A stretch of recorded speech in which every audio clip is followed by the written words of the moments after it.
start with a look at the current Big 12 standings as 3 teams sit with 1 loss as November begins. Either Texas or West Virginia will leave this Saturday with another conference loss. Oklahoma travels out to Lubbock tonight in what will certainly be a raucous environment. Texas Tech and Iowa State each have 2 conference losses, followed by Oklahoma State, Baylor, and Kansas. And with that, we say hello and welcome to another episode of Big 12 Big Football. As always, I'm your host, Aaron Pryor. We're just 1 month away from the Big 12 championship game as it's officially November, and these games couldn't be any more important. We're going to jump around a bit today. I want to start with the aforementioned battle in Austin as West Virginia, coming off of extra rest after winning last Thursday night, visits a sold-out Darrell K. Royal Texas Memorial Stadium. It appears the Mountaineers' bye week came at the right time as West Virginia racked up 568 yards in a 58-14 win over Baylor. In that game, WVU had 8 different players run the ball. One of those running backs was redshirt freshman Alex Sinkfield. This is a player Coach Holgorsen is excited to have and someone who really stood out in spring ball. And if you're hungry, I think I know a family that could help you out. We recruited him hard out of Miami. I got a funny food story about that home visit. I was full and they made my plate, and it was about a 20-course meal. Just an awesome family. There's one of those homes where you walk in and there's about 40 people and they're all related and they're all super nice. But just a great kid and a great family.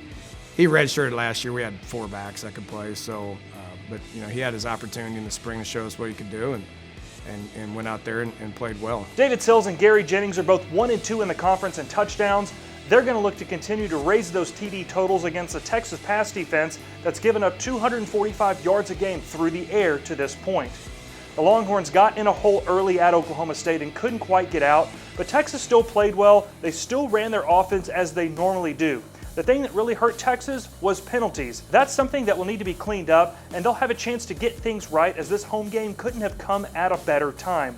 The Texas defense held Oklahoma State to just 7 points in the second half of that game and got to Taylor Cornelius 3 times in the contest. That's going to be key if Texas wants to slow down the Mountaineer offense. It'll be interesting to see what the Horns do on obvious passing downs as well. We saw Iowa State dropping 8 men into coverage at times, which made things very difficult for Will Grier. That game kicks at 2:30 p.m. on Fox. The other team at the top of the Big 12 standings, Oklahoma, has a night game in Lubbock. Never an easy place to play. It's a blackout in West Texas on Saturday night.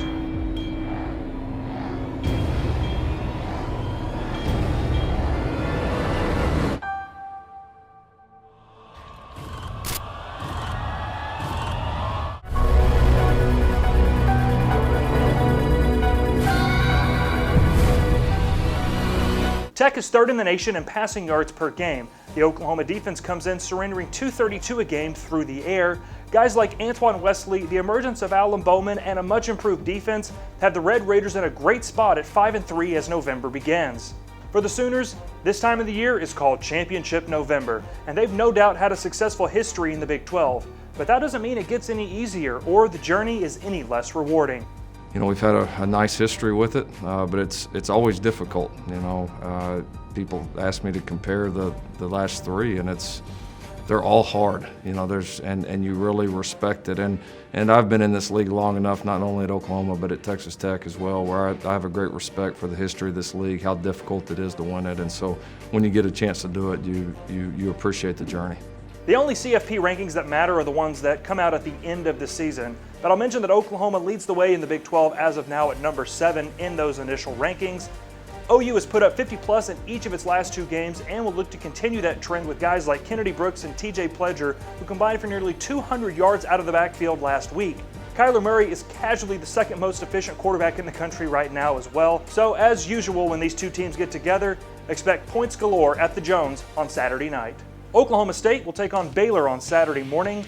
Taylor Cornelius silenced critics last week by his performance against Texas, and Mike Gundy's got a message for those who have criticized his quarterback to this point.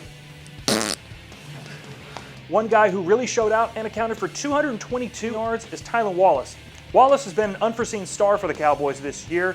He's probably going to go over 1,000 receiving yards this weekend. He's got 6 touchdowns as well and has been a huge asset for the Cowboys.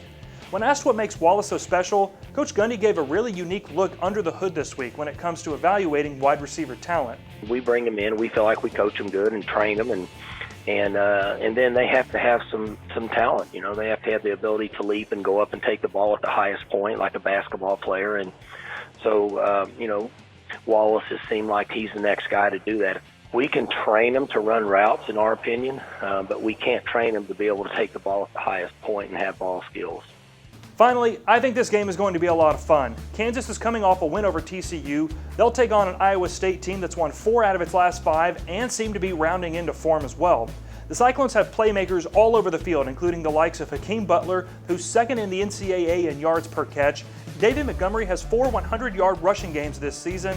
That's tied for the league lead. Plus, on the defensive side, Brian Peavy led the way last week with 9 tackles and 2 pass breakups, and Marcel Spears had 2 interceptions to help lead Iowa State to victory last Saturday. If you're not familiar with Puka Magic, you need to be. Puka Williams, like he shot out of a cannon. Back for the first time, homie, here I go. It's crunch time, it's about time, I even to go. The sensational freshman was added again last week, this time as a pass-catching threat out of the backfield. He had 7 catches for 102 yards and 2 scores in KU's win.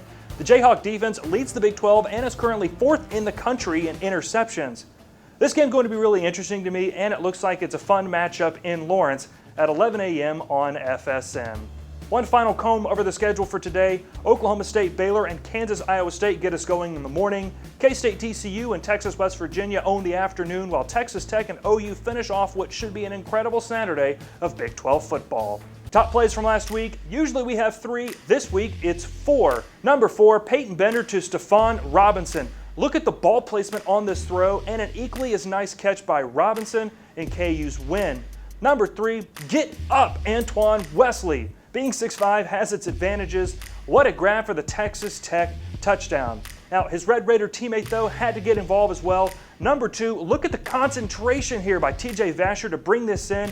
He's no more than a foot off the ground when this catch is made. Just unbelievable. And number 1, Cornelius hits Tylan Wallace, who high points this ball on 4th and 1 and slips into the end zone to help Oklahoma State score the upset victory in Stillwater. As always, thanks for watching this episode of Big 12 Big Football, and we'll see you next Saturday. For the Big 12 Conference, I'm Aaron Pryor.